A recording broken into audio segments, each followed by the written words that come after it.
अस्सलाम वालेकुम। कैसा सब लोग। चल, कल हम लोगों ने 3 टॉपिक वारसे के अंदर कंप्लीट किए और चौथा और 5वां टॉपिक आज के वीडियो में रखा हुआ है। आज की जो वीडियो है उसके अंदर हम लोग चौथा टॉपिक चालू करने वाले हैं और चौथा टॉपिक बहुत जोरदार है। पहले मेरी बात सुन लो। चौथे टॉपिक के अंदर क्या आता है कि भारत में आवेली 6 भिन्न प्रजाओं कि जब प्राचीन काल के अंदर भारत में जब कोई नहीं था, सिर्फ द्रविड़ प्रजा थी। मैं बता रहा हूँ मेरे ऋषि, सिर्फ द्रविड़ प्रजा थी। उस बात सब धीमे धीमे एक एक करके प्रजा भारत में आके बसने लगी और अपना अपना कारोबार लेके बैठ गई। जैसे कि द्रविड़ प्रजा थी, बराबर है। अब ये दो चीजों में बहुत कंफ्यूजन होती है कि सबसे पहले द्रविड़ प्रजाई कि नेग्रिटो प्रजाई। वो मैं आपको जैसे जैसे चलता जाएगा मैं आपको समझाता जाऊंगा। टोटल 6 प्रजाई, ठीक है।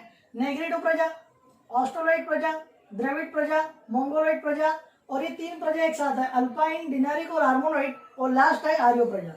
तो ये टोटली जो 6 प्रजा है, ये 6 प्रजा के बारे में हम लोग के समझने का है। एक और बात, पूरा चैप्टर 3 मार्क्स का है, तो कोई भी एक प्रजा पूछेगा वो भी सिर्फ 2 मार्क्स में। आ रहा है समझ में। और most most most IMP Dravida प्रजा, क्योंकि द्रविड़ प्रजा ज्यादातर यही पूछाता है, ठीक है। तो हम लोग एक एक करके एक एक प्रजा के बारे में सीखते और समझते, ठीक है। चलो, तो सबसे पहले नेग्रिटो प्रजा। सबसे प्राचीन जो प्रजा थी तो वो थी नेग्रिटो प्रजा। नेग्रिटो प्रजा को बोलते हैं हप्सी प्रजा। कौन सी प्रजा? तुम लोगों ने वो सुना है ना, गोड़ गोड़ बाबा गोड़। बस वो जो प्रजा थी ना, वही प्रजा को हम लोग बोलते हैं नेग्रिटो प्रजा, सीधी भाषा, ठीक है। चलो, तो सबसे पहले नेग्रिटो प्रजा कहाँ से आई थी वो देखते हैं। तो दक्षिण अफ्रीका के बलूचिस्तान से आई थी।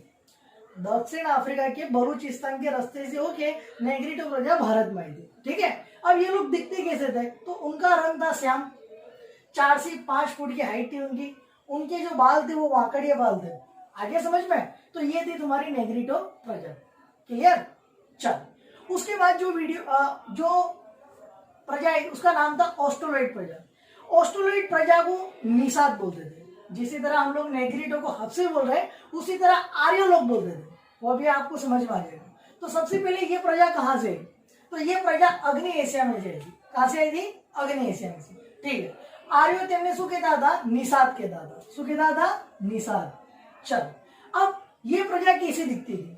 तो लांबू पोड़ू मातू, टूकू कद, चपटू नाक, ये सब ये प्रजा की शारीरिक विशेषता थी, ठीक है। एक और बात, जो भी प्रजा आके भारत में बसी है वो कुछ ना कुछ हुनर या कोई कला या कोई ऐसे आवड़त या भारत के अंदर कर रही थी। जैसे कि माटीना वासणों बनावा, सूत्राओ कापड़नु वणाट काम करू, खेती करवी, ये सब काम ऑस्ट्रोलाइट प्रजा ने किए थे, ठीक है। भारत में आगे समझ में। तो नेग्रिटो प्रजा अच्छे से कंप्लीट हो गई। कहां से आई थी?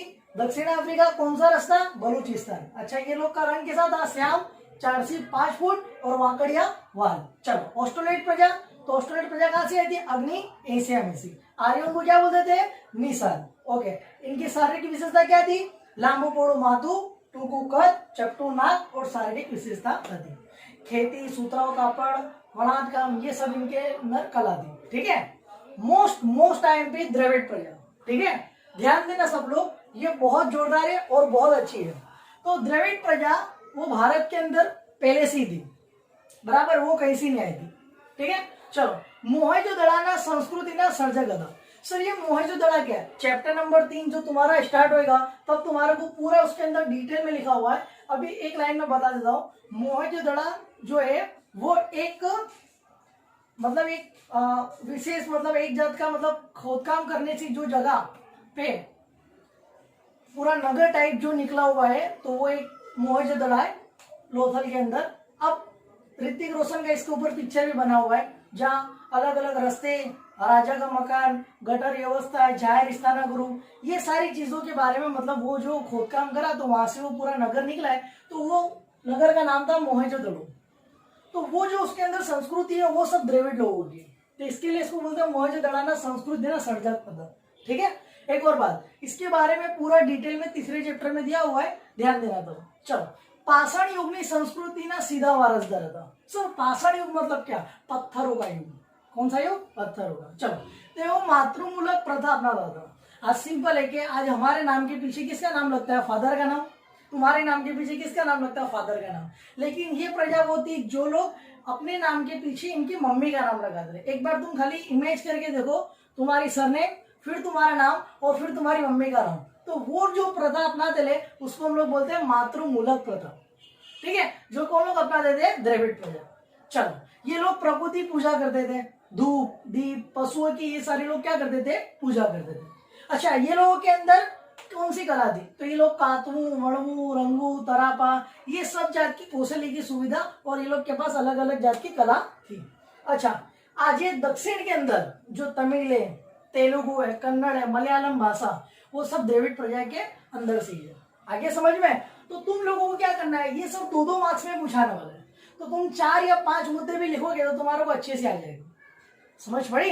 हम लोगों ने नेग्रिटो प्रजा के बारे में अच्छी से समझ लिया, ऑस्ट्रोलोइड प्रजा के बारे में अच्छी से समझ लिया, द्रविड़ प्रजा के बारे में भी अच्छे से समझ लिया। मंगोलोइड, अल्पानिक, डिनारिक और आर्मोनाइट प्रजा है, उसको अभी रहने देते हैं हम लोग, और अभी हम लोग डायरेक्ट सीखते हैं आर्य की प्रजा। आर्य प्रजा शक्तिशाली प्रजा थी, सबसे ताकतवर अगर कोई प्रजा थी तो वो थी आर्य। तो भारत की आर्य सभ्यता ना निर्माता आर्य था। आर्यों को नॉर्डिक भी बोलते हैं, जो उसके जो निर्माता था, जिन्होंने उनको गढ़ा था, उनको हम लोग नॉर्डिक बोलते हैं। ठीक है, आर्य जो थे वो प्रकृति प्रेमी थे। ठीक है, नेचुरल जो भी होता है, मतलब जो भी चीजें, जैसे कि वृक्ष है, पहाड़ है, सूर्य है, नदी है, वर्षा है, ये सारी चीजों की वो लोग क्या करते थे? पूजा करते थे। ठीक है, तो आर्य के बारे में हम लोग को इतना पता चल गया। अब मोस्ट टाइम पे 2 मार्क्स के लिए सवाल, जैसे कि मैंने आप लोगों को बोला कि ये जो जितने भी प्रजा है उसमें द्रविड़ो मोस्ट टाइम पे है। उसी तरह आपड़ा वारसानु जतन અને संरक्षण, ये क्वेश्चन का, ये जो क्वेश्चन है वो बार बार पूछा रहा है। ठीक है, तो ध्यान दो। सबसे पहले हमारे पास जो भी वारसा है, चाहे वो प्रकृति का वारसा हो कि सांस्कृतिक वारसा हो, तो हम लोग के नदियों का प्रदूषण अटकाना चाहिए, हवा का प्रदूषण अटकाना चाहिए, जंगलों को नहीं काटना चाहिए।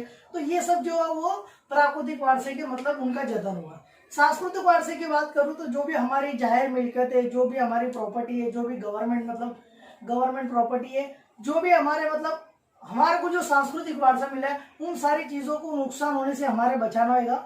इसके लिए सबसे पहले एक बात समझ लो कि आपड़ा वारसाનું જતન અને સંરક્ષણ માટે ભારતના બંધારણમાં એક કાયદો છે 51 ક, ફરીથી કહું છું 51 ક કલમ લાગુ કરી છે। જો વારસાનું મૂલ્ય સમજીને તેની જાળવણી આપણી ફરજ છે।